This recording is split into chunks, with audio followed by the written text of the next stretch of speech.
In the waning years of the 19th century, Grodno, a modest town nestled on the border of modern-day Belarus and Poland, was like countless others scattered across Eastern Europe.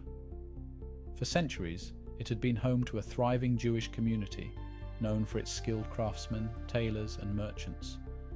Yet beneath its industrious facade, life in Grodno carried a harsh reality for its Jewish residents. Oppression wasn't a possibility, it was a certainty.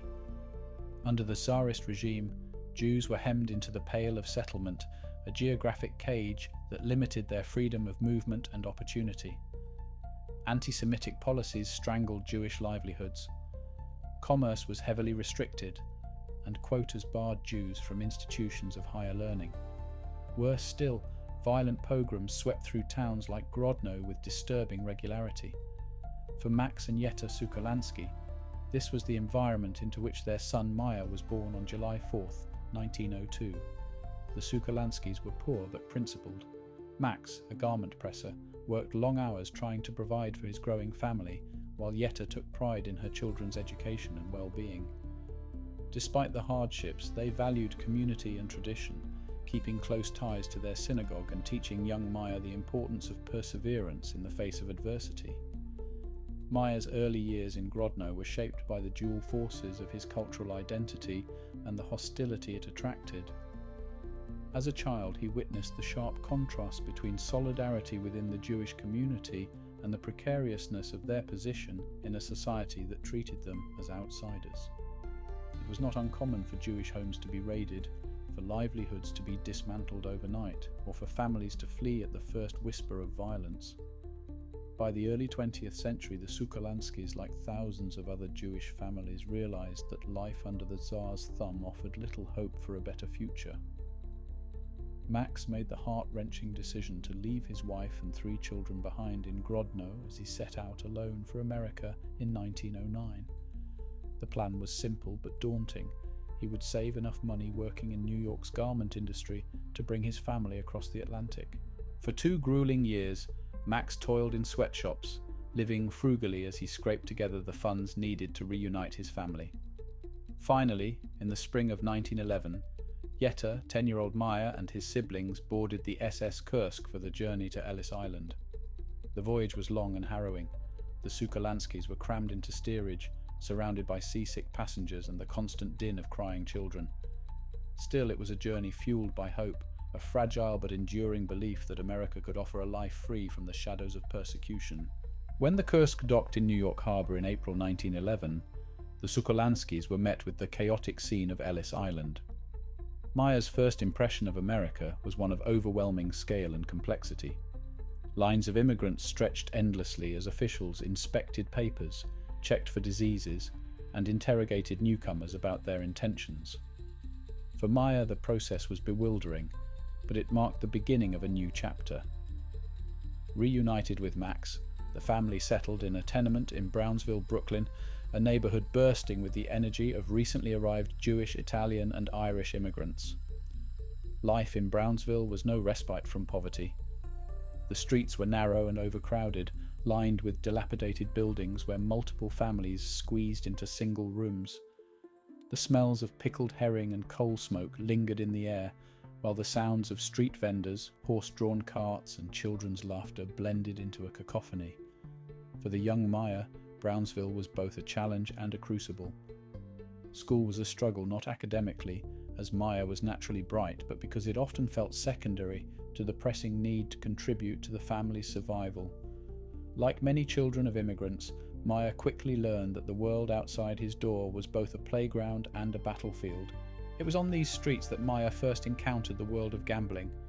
He was fascinated by the corner craps games, where fortunes, however small, could be won or lost with the roll of a die. At just 10 years old, he decided to take a chance, risking the family's Sabbath, cholent money on a game. When he lost, Meyer was devastated. The guilt of disappointing his mother weighed heavily on him, but it also ignited a determination that would define his character. "I swore to myself that one day I would be a winner," Lansky recalled years later. "I would beat them all." Meyer didn't return to gambling immediately, but he began studying the games with an analytical mind, observing the tricks and patterns that separated winners from losers. It was during this time that he discovered his natural gift for mathematics, a skill that would later serve him well in both gambling and business. Brownsville wasn't just about games. It was also a breeding ground for street gangs. Meyer, a diminutive boy with a quiet demeanor, quickly realized that survival required more than just wit. One formative moment came when he was cornered by a group of older boys demanding protection money. Rather than acquiesce, Meyer stood his ground, refusing to pay. His defiance earned him a beating, but it also earned their respect. It was this mix of toughness, intellect, and resilience that caught the attention of other street-smart kids in the neighborhood, including a young Salvatore Lucania, later known as Lucky Luciano.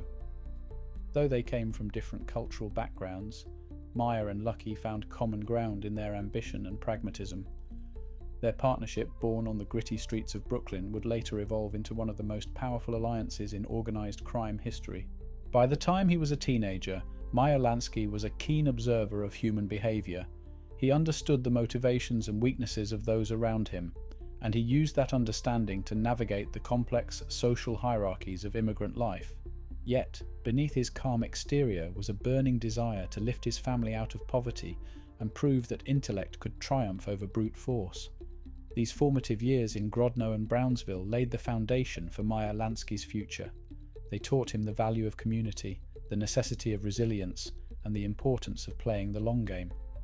In a world that often seemed stacked against him, Meyer began to see opportunities where others saw obstacles, a trait that would eventually make him one of the most influential figures in the history of organized crime.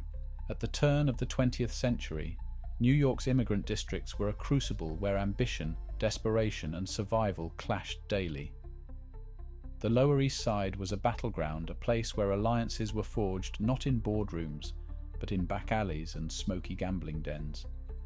In these streets, three young men, Meyer Lansky, Lucky Luciano, and Bugsy Siegel, were drawn together by a simple, undeniable force: opportunity.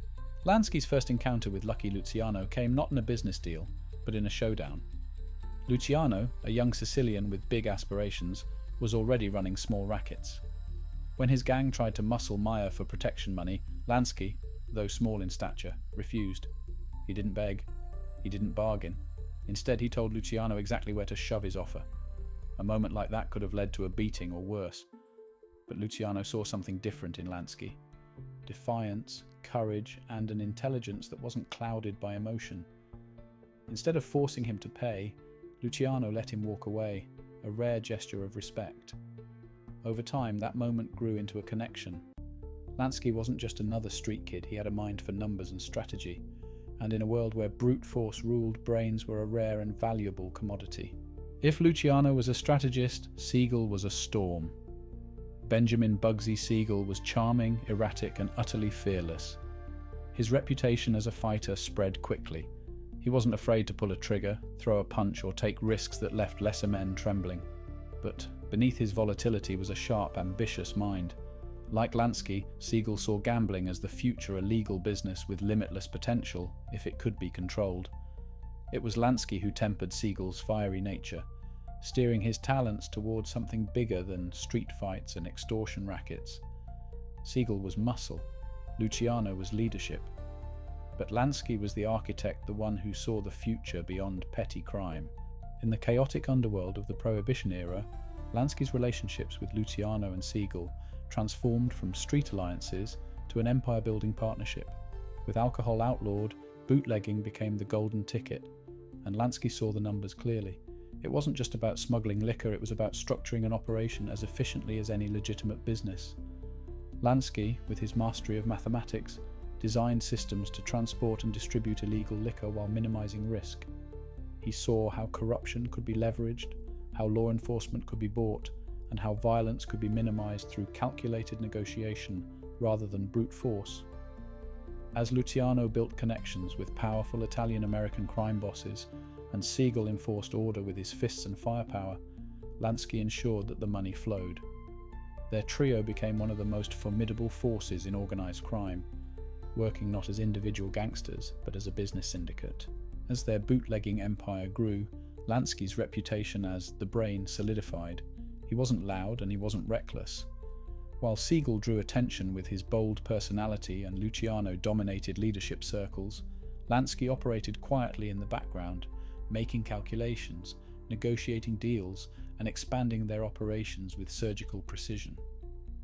Beyond bootlegging, he saw the future in gambling, a business that, unlike alcohol, had the potential to be legitimized. He envisioned high-class casinos, legitimate betting operations, and an empire built not just on crime, but on something that people would willingly spend their money on without fear of prosecution. In many ways, Lansky's vision was ahead of its time. While the others focused on immediate profits, he focused on sustainability. And with that mindset, he steered his partnership toward the next phase of their empire. The bond between Lansky, Luciano, and Siegel wasn't just a matter of business. It was a partnership built on respect and shared ambition. Each man brought something irreplaceable to the table, but it was Lansky's quiet genius that set the foundation for what was to come. From the smoky backrooms of New York to the neon lights of Las Vegas and the palm-lined streets of Havana, Lansky's reputation as the brain would only grow. In a world ruled by chaos, he brought structure. In a business controlled by muscle, he proved that intelligence could wield just as much power. And in a game of survival, he played the long game, a game that would make him one of the most influential figures in American organized crime. In the history of American organized crime, one name stands apart not for ruling with an iron fist, but for structuring the chaos into a system that rivaled legitimate corporations. Meyer Lansky, the mind behind the underworld's financial empire, wasn't just another gangster. He was a visionary, creating an organized crime network that operated with efficiency, discipline, and astonishing profitability.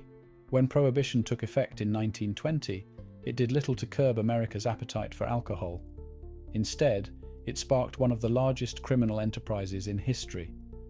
Overnight, the liquor trade moved from legitimate businesses to the hands of gangsters who saw an opportunity to control the supply. With demand at an all-time high, bootlegging became the foundation of the criminal economy. But as gangs battled for control, violence surged, leaving the streets soaked in blood. At the heart of this transformation stood Meyer Lansky. Unlike many of his contemporaries who thrived on brute force, Lansky saw the potential to build something bigger, a centralized, organized network that functioned with the precision of a major corporation. What others treated as a war, he saw as a business, and he made sure the numbers worked. Lansky's genius lay in eliminating unnecessary conflict. He understood that the greatest threat to the underworld wasn't law enforcement, it was internal warfare. Gangs were constantly at odds, killing rivals over territory and profits. This, Lansky reasoned, was bad for business. A stable syndicate meant steady money, and in his world nothing mattered more than the numbers. Alongside Lucky Luciano, Lansky helped orchestrate meetings between the most powerful crime bosses in America. Italians, Jews, and Irishman groups that had previously waged street wars against each other were brought to the same table. It was unheard of. The old way of doing things dictated that criminal enterprises stayed within their ethnic factions. Lansky, however, saw beyond tradition. He recognized that by operating as a single unit, profitability would skyrocket. This coalition of gangs became known as the National Crime Syndicate, a sprawling network that dictated organized crime across America. Under Lansky's influence, bootlegging operations expanded with efficiency that rivaled legitimate supply chains.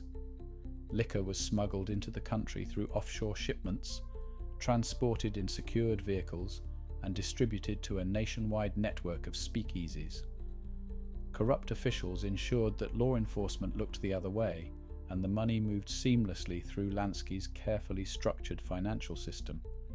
Prohibition had turned gangsters into millionaires, but it was Lansky's economic genius that ensured their fortunes lasted beyond its repeal in 1933. Unlike other crime lords who spent their money flamboyantly, Lansky focused on financial security. He invested in legal businesses, used offshore bank accounts to hide assets, and refined laundering techniques that would later serve as a blueprint for modern criminal enterprises. His understanding of finance made him untouchable. Despite years of investigation, law enforcement could never build a strong enough case against him. In many ways, the National Crime Syndicate resembled a Fortune 500 company. It had a board of directors, carefully calculated revenue streams, and rules governing internal disputes. Crime families were assigned territories, preventing unnecessary infighting. Profits were shared, disputes were settled through arbitration instead of bloodshed, and every major decision had to pass through an organized chain of command. Lansky's economic philosophy transformed organized crime into an efficient empire that lasted decades. Despite his role as its architect, Lansky never wanted the spotlight. While other figures such as Luciano, Capone, and Siegel became infamous, Lansky remained in the shadows, quietly shaping the underworld without ever making himself a target. He wasn't interested in headlines, he was interested in numbers, and he ensured that every aspect of the syndicate ran like a well-oiled machine. As the years passed, Lansky's influence remained, even as organized crime evolved. His financial systems became the blueprint for money laundering operations used in later decades. The structure of the National Crime Syndicate set the standard for how criminal organizations function today, from drug cartels to cybercriminal enterprises. His legacy was more than just the empire he built. It was the way he reshaped the game. Meyer Lansky didn't run the streets with a gun in his hand. He didn't boast about power, nor did he crave notoriety. He was the mind behind the empire, the architect of a syndicate that turned crime into business. And in doing so, he cemented his place in history as one of the most brilliant figures the underworld had ever seen. Meyer Lansky wasn't just another gangster, he was an architect of opportunity. While others built empires with bullets, he forged his dynasty in a different currency: trust. Gambling wasn't just a racket to Lansky, it was a business, a science. And if the house played fair, it would never lose. This philosophy transformed him into the most influential figure in the history of illicit gaming, an empire that stretched from the horse tracks of Saratoga to the lavish casino halls of Havana, Florida, and eventually Las Vegas. Lansky's gambling empire started humbly in Saratoga Springs, an elegant summer getaway for the rich and powerful. Here, horse racing had long been the main attraction, but off-track gambling was the real business. Lansky, with his meticulous eye for numbers and organization, saw how traditional gaming dens failed, not because gamblers refused to play, but because they distrusted the house. Lansky understood that gamblers didn't mind losing as long as they believed they had a fair shot. This philosophy defined his entire approach to the gaming industry. Saratoga provided the perfect testing ground for Lansky's model and operation, where fairness wasn't a courtesy but a necessity. Dealers were trained to run clean games. The house made its profits through carefully calculated odds rather than outright cheating. And most importantly, Lansky ensured that local law enforcement and politicians were well compensated for their silence. This foundation allowed him to perfect an operation that would later be scaled worldwide. With Saratoga as proof of concept, Lansky moved southward. Miami, with its glamorous hotels and wealthy winter tourists, was ripe for expansion.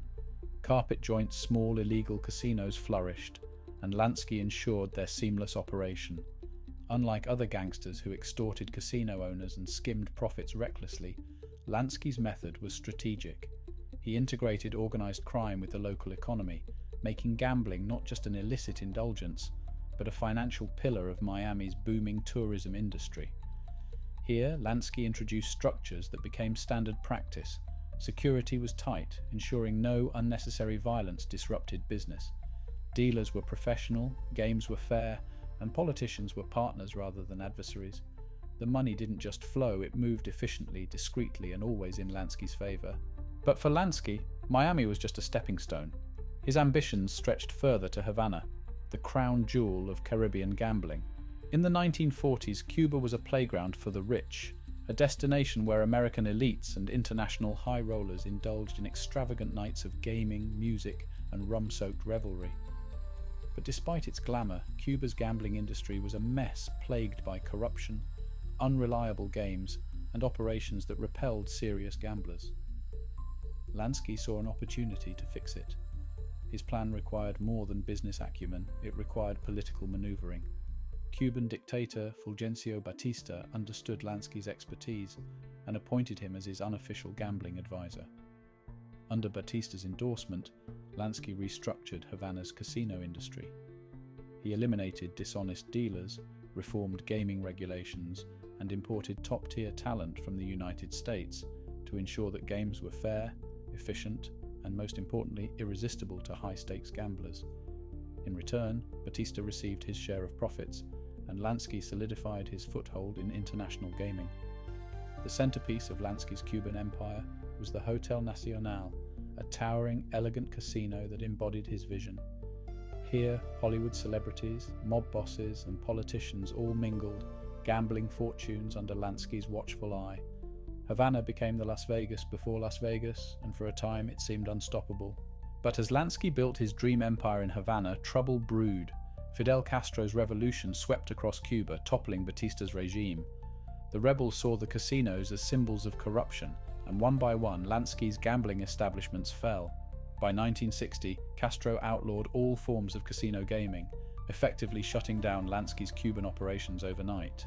His empire in Havana was gone, but Lansky had already set his sights on another city, one that would eclipse Havana in grandeur and profitability: Las Vegas, the blank canvas where Lansky would paint his masterpiece. By the 1940s, the desert city was emerging as a gambling capital, but Lansky saw the potential for something much greater. Unlike Havana, where gambling was entangled with political instability, Las Vegas presented an opportunity to establish a permanent gaming empire, fully legalized and deeply embedded within American entertainment culture. Though Lansky never held direct ownership over Las Vegas casinos, his influence ran deep. He advised mobsters like Bugsy Siegel, investing in the construction of legendary casinos such as the Flamingo. As Las Vegas grew, Lansky ensured that its gaming industry followed his philosophy: honest games, expertly run, and backed by financial structuring that made every casino a guaranteed profit machine. Las Vegas would become the epicenter of gambling in America, but its foundations were built on principles Lansky perfected years earlier in Saratoga, Miami, and Havana. Meyer Lansky's empire was unlike any other. While gangsters fought turf wars for control over illicit industries, he built his fortune through precision, calculation, and an unbreakable business model. He wasn't just a criminal, he was an economist of vice, a strategist whose rules ensured long-term dominance rather than short-term gain. His global influence shaped the casino industry in ways that are still visible today. From the neon lights of Las Vegas to the high-stakes tables of Monaco, Lansky's legacy remains in every casino that thrives on the promise of fair play and mathematical certainty. Yet, for all his brilliance, Lansky was never fully embraced by the public. His name remained in the shadows, whispered among those who understood the true architects of organized crime. Perhaps that was the final touch of his genius, creating an empire not built on fame, but on enduring, unquestionable power. For decades, Meyer Lansky was untouchable, a mastermind who thrived in the shadows, orchestrating financial empires without ever leaving behind tangible evidence. He had built casinos, controlled billions in organized crime revenue, and created systems so airtight that law enforcement struggled to pin charges on him. But in the waning years of his reign, the government's patience wore thin. By the 1960s, the FBI and the IRS had intensified their efforts, determined to bring down the mob's accountant. He wasn't like Capone, who flaunted his wealth recklessly, or Luciano, whose power made him a visible target. Lansky was different. He didn't run an empire with a gun. He ran it with numbers, legal loopholes, and offshore accounts that kept him insulated from direct criminal activity. But even the most careful men have weaknesses, and for Lansky, that weakness was tax evasion. Despite his skill in financial secrecy, Lansky had amassed a fortune that law enforcement believed was buried beneath layers of concealed transactions. The IRS claimed that he had evaded taxes on millions in gambling revenue, and the FBI alleged that he had continued operating illegal betting syndicates. Racketeering charges loomed, but, unlike his contemporaries, Lansky had never left behind an obvious paper trail. The government's frustration grew. They had wiretaps, testimonies, and circumstantial evidence, but nothing strong enough to convict Lansky in a way that would put him behind bars. In public, Lansky carried the demeanor of an aging businessman rather than a criminal kingpin. He dressed plainly, spoke calmly, and presented himself as merely a retired investor. but behind closed doors, investigators knew that he was still influencing operations. But while Lansky had spent his life avoiding the reach of law enforcement, he couldn't outrun them forever. In 1970, as the pressure mounted, he devised a plan, one rooted in history, culture, and legal precedent. He sought refuge in Israel, invoking the law of return, which granted automatic citizenship to Jewish immigrants. At first, Israel accepted him without issue. He lived quietly in Tel Aviv, hoping to spend his final years in peace, far from the prying eyes of the FBI. But soon, news of Lansky's presence made headlines, drawing political controversy. While Israel welcomed Jewish refugees, Lansky was no ordinary immigrant. He was a man accused of decades of criminal enterprise, a figure whose reputation threatened to undermine diplomatic relations. Political pressure mounted. The US demanded his deportation, arguing that Israel was harboring an internationally wanted man. Prime Minister Golda Meir, faced with backlash, made a decisive move: Lansky would be expelled. The law of return, intended to protect Jewish migrants, would not be extended to him. Forced out of Israel, Lansky attempted to seek refuge elsewhere. Paraguay, Switzerland, Latin America. Country after country turned him away. Suddenly, the once powerful mastermind found himself stranded, a man without a nation, pursued by relentless US officials. The irony of his exile wasn't lost on him. He had never been convicted of a serious crime, yet he was treated as though he had. His contemporaries, mobsters who had been tried, sentenced, and even pardoned, found ways to return home. But Lansky, meticulous and methodical, was now stuck in a game he could no longer control. After failed attempts to secure a safe haven, Lansky had no choice but to return to America. In 1972, his flight landed in Miami, where FBI agents were waiting to take him into custody. It seemed, after years of pursuit, that the government had finally won. Yet even in the courtroom, Lansky's brilliance remained intact. The government's case, though aggressive, lacked concrete evidence. His financial dealings were complex, layered through so many intermediaries that direct involvement was difficult to prove. Despite accusations of tax evasion, racketeering, and controlling illegal gambling syndicates, Lansky managed to escape conviction. In multiple instances, cases fell apart. Evidence was deemed insufficient, and prosecutors failed to land the decisive blow. One FBI agent famously admitted, "He whipped us all." The mastermind who had eluded law enforcement his entire life had done it again. Though his exile had been humiliating, his return to Miami marked something unexpected: freedom. Despite all efforts, the government could not put Lansky behind bars, and so, in the most ironic twist of all, Meyer Lansky lived out his final years quietly, unbothered and untouched by the law. For decades, Lansky had orchestrated financial empires, structured global crime syndicates, and influenced industries beyond the reach of most men. His exile, his battles with the US government, and his rejected plea for Israeli citizenship only added layers to his mystique. But in the end, Meyer Lansky, the mob's accountant, spent his final years as a free man. He walked the beaches of Miami, he dined in local restaurants, he read novels and reminisced with family, and when he passed away in 1983, it wasn't in a prison cell, nor in exile, it was in his own home, quietly, peacefully, and remarkably untouched by the decades of pursuit that had tried to break him. Lansky's legacy remains one of paradox, criminal mastermind, financial innovator, and the man who outwitted some of the most determined law enforcement agencies in history. His story is more than just crime. It's strategy, survival, and the relentless pursuit of power without ever having to hold a gun. And perhaps that, above all, was his greatest achievement. Meyer Lansky lived in the shadows of history, a man whose influence shaped the underworld while evading the full grasp of law enforcement. To some, he was the mind behind America's organized crime empire, a quiet, calculating figure who revolutionized gambling, financial laundering, and mob hierarchy. To others, he was simply a businessman operating outside the law, his brilliance wasted in a world ruled by deception. His legacy is one of paradox, both revered and reviled, admired and condemned. Unlike Al Capone, whose reputation was built on brute force, Lansky wielded power through intellect. He engineered systems that made crime efficient, sustainable, and almost invisible. His financial structures allowed the mob to grow from local gangs into international enterprises. Yet, despite law enforcement's relentless pursuit, Lansky was never convicted of a major crime. He was investigated, interrogated, and even exiled, but the charges never stuck. In a world of gangsters, Lansky was different. He didn't need a gun to wield control. One of the greatest myths surrounding Lansky was the infamous claim, "We're bigger than US Steel."